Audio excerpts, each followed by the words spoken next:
Good afternoon. This is All India Radio and I am Valsa Williams with the Midday News.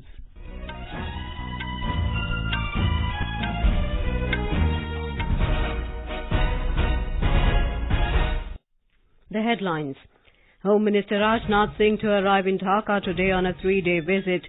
Border management and Rohingya issue on the agenda. 2 CRPF personnel martyred in a terrorist attack in South Kashmir's Anantnag district. Supreme Court seeks response from Centre on INB Ministry's decision to set up a social media hub for monitoring online data. A special court orders framing of additional charge against Congress leader and industrialist Naveen Jindal and others in Jharkhand coal block allocation case. And sprinter Hima Das becomes first Indian to win gold at IAAF World Under-20 Athletics Championships.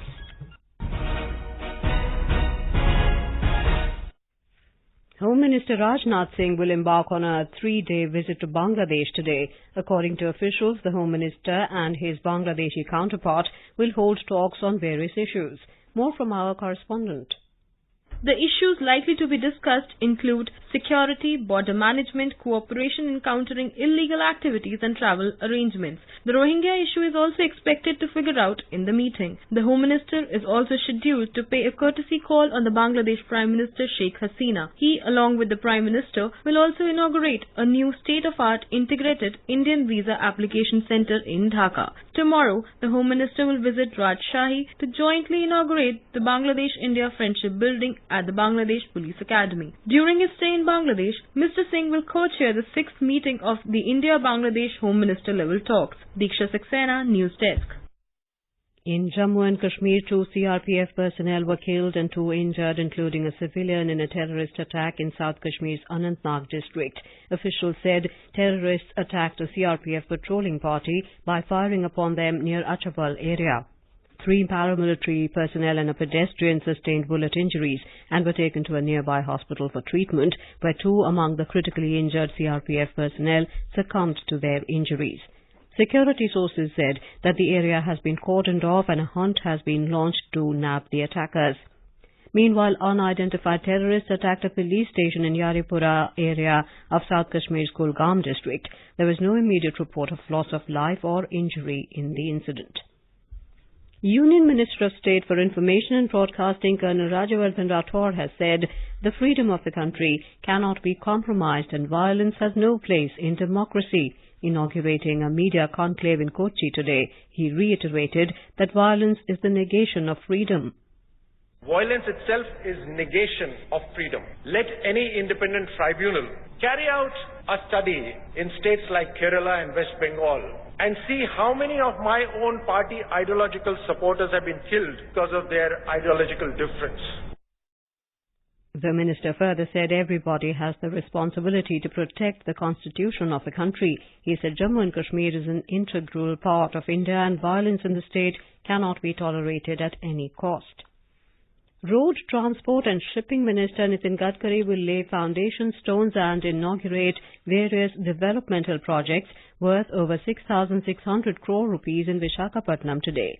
Arrangements have been made for foundation stones to various development projects aiming to develop road connectivity that includes 4-laning of NH16 from Ichapuram to Narsanapeta and 6-lane widening of Ranasthalam to Narsanapeta at a cost of total 3,813 crore rupees and 4-lane widening of Port Connectivity Road at a cost of 549 crore rupees. Mr. Gadkari will also launch grade separator by Visakhapatnam Port under Sagarmala on National Highway 7 to reduce traffic congestion. The minister will also inaugurate 2 Panama rail-mounted key cranes and allied equipment at an estimated cost of 150 crore rupees. The Union Minister of State Mansukh Lal Mandavia and P. Radhakrishnan along with Chief Minister of Andhra Pradesh N. Chandrababu Naidu will take part in the program. With MS Mahesh report from Visakhapatnam, Swati Rakheja for AIR News. BJP President Amit Shah is visiting Hyderabad today to review the party's preparedness for the next year's general elections. He will take feedback from over 100 party Vistaraks of the assembly constituencies in Telangana state. He is scheduled to have a closed-door meeting with 17 Lok Sabha constituency in charges of the BJP. He will meet international badminton player Saina Nehwal and a few eminent industrialists and chairmen of media houses under the party's Sampark Se Samarthan campaign before leaving for Delhi. Pradhan Mantri Jan Dhan Yojana, one of the flagship schemes of the central government, has met with huge success in Goa. The financial inclusion program, launched in 2014, aims to provide banking services to all Indians, especially to the weaker sections and low-income groups. Jan Dhan account holders are not required to maintain a minimum balance in their accounts. People in remote areas of Goa are cashing in on the benefits of the scheme. Here is a ground report from our Panaji correspondent. Residents of the remote Sattari Taluka in North Goa have been important beneficiaries of this national scheme for financial inclusion. Suhash Desai, a helper working at the Sundaram shopping complex in Honda, Sattari, talks about the financial security and other benefits he has been receiving since opening a Jan Dhan account. मुझे जन धन योजना के बारे में bank of India के manager ने बताया। पहले cash घर में रखना पड़ता था, अब जन धन अकाउंट में सुरक्षित रखता हूँ। इस द्वारा मुझे एटीएम कार्ड भी मिला है। मिनिमम बैलेंस कितना रख सकता हूँ? एक्सीडेंटल इंश्योरेंस 1 लाख कवर होता है। डिपॉजिट करने के बाद इंटरेस्ट भी मिलता है। प्रधानमंत्री जीवन ज्योति बीमा योजना और प्रधानमंत्री सुरक्षा बीमा योजना का फायदा भी होता है। आगे चलकर अगर मुझे कुछ भी होता है तो बीमा योजना से मेरे घर वालों को सहायता मिलेगी। The Jan Dhan Yojana has significantly contributed towards financial inclusion of the unbanked and the poor. Moreover, the scheme has provided beneficiaries access to other financial products, thereby ensuring financial security to the economically backward sections. Saikat Sarkar from Goa for AIR. This is All India Radio giving you the news. For quick news updates round the clock, follow us on Twitter at AIR News Alerts. The Supreme Court today took note of the Information and Broadcasting Ministry's decision to set up a social media hub for monitoring online data. The top court said the government wants to tap citizens' WhatsApp messages and sort its response within 2 weeks. A bench of Chief Justice Deepak Mishra and Justices A.M. Khanwilkar and D.Y. Chandrachud issued notice to the centre on a plea by Trinamool Congress legislator Mahua Moitra and sought Attorney General K.K. Venugopal's assistance in the matter. Earlier on the 18th of June, the Apex Court had refused to accord urgent hearing on the plea seeking to stay a central government move to set up a social media communication hub that would collect and analyse digital and social media content. Recently, the Broadcast Engineering Consultants India Limited, a public sector undertaking under the ministry, had floated a tender to supply a software for the project. A special court today ordered framing of an additional charge of abetment of bribery against Congress leader and industrialist Naveen Jindal and others in a case pertaining to irregularities in the allocation of a coal block in Jharkhand. Special Judge Bharat Parashar said the charge will formally be framed against the accused on the 16th of August. The court had in April 2016 ordered framing of charges against Jindal, former Jharkhand Chief Minister Madhu Koda and 13 others for the alleged offences of criminal conspiracy, cheating and criminal breach of trust under the IPC and sections of Prevention of Corruption Act in the case. However, the bribery charge was not framed then. The government today launched Swachh Sarvekshan Gramin 2018 in New Delhi. Secretary Drinking Water and Sanitation Parmeshwaran Iyer said the month-long survey will begin on the 1st of next month. He said it will be done through an independent survey agency to rank all districts and states of the country on the basis of qualitative and quantitative evaluation in villages. Mr. Iyer said the ranking will be based on a comprehensive set of cleanliness parameters. This time, it's all districts.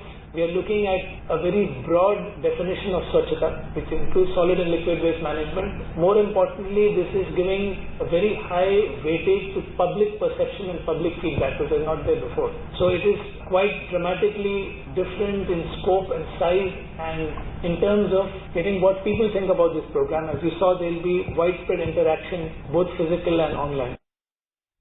Mr. Iyer added that parameters of assessment will be availability of toilets, usage of toilets, hygiene of toilets, status of littering and status of stagnant water. 4 people were killed and 14 others, including a senior leader of an Islamist party, injured today in a bomb blast on an election rally in northwest Pakistan. Regional police officer Bannu Karim Khan said the blast took place around 40 meters from the venue of a public meeting. The injured have been shifted to a local hospital where 5 are stated to be critical. This is the third terror attack on a political rally ahead of the 25th July general elections in Pakistan. The Indian ambassador to the US, Navtej Singh Sarna, has exuded confidence that the 2 major issues of Iranian and Russian sanctions that have become an irritant in the Indo-US relationship would be sorted out soon. Referring to a series of recent topics, including the Iranian sanctions under which India is required to stop its import of oil from Iran by November, Mr. Sarna said both the issues can be amicably resolved through dialogue. Speaking at the inaugural annual leadership summit of the US-India Strategic and Partnership Forum, he said the relationship between India and USA has seen a steady upward graph and expressed hope that both sides would find a way to resolve the thorny issues. US Senator Rob Portman has said the United States' trade with India was growing twice as fast as that with China.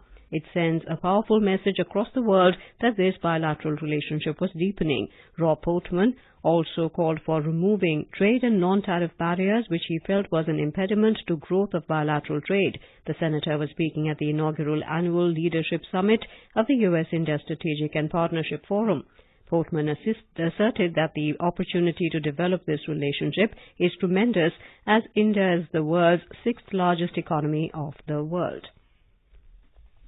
A huge landslide and flood triggered by torrential rains in Nepal today killed at least 8 persons, including 3 of a family. The landslide hit the Bhaktapur district last night and swept away the home of the family while they were asleep.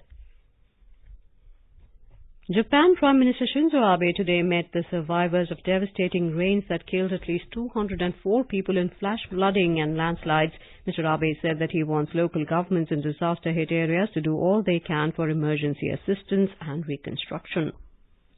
The Sensex at the Bombay Stock Exchange today added 87 points in yesterday's all-time high close in the afternoon trade to 36,635. Amid positive Asian and European share markets, Nifty at the National Stock Exchange was also up 15 points at 11,038. Both domestic stocks today gained for the 6th straight session.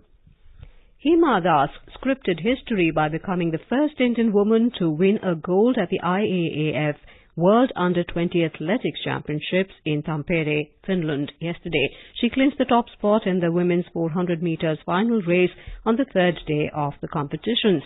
The 18-year-old Das clocked 51.46 seconds to win the gold. President Ramnath Kovind and Prime Minister Narendra Modi have congratulated Hima Das for her historic win. The President, in a tweet, called the achievement a proud moment for India. Mr. Modi said India is delighted and proud of her. He said this accomplishment will certainly inspire young athletes in the coming years. Home Minister Rajnath Singh also congratulated the athlete, saying it is a special and glorious moment in India's sporting history. Sports Minister Colonel Rajyavardhan Rathore said she has made the country proud. In the Wimbledon Tennis Championships, Rafael Nadal of Spain and Novak Djokovic of Serbia will clash in one of the highly anticipated men's singles semi-finals today. The other one will be played between Kevin Anderson of South Africa and John Isner of the US. Anderson stunned the defending champion and 8-time winner Roger Federer in the quarter-final match on Wednesday. And now, before we end the bulletin, the headlines once again.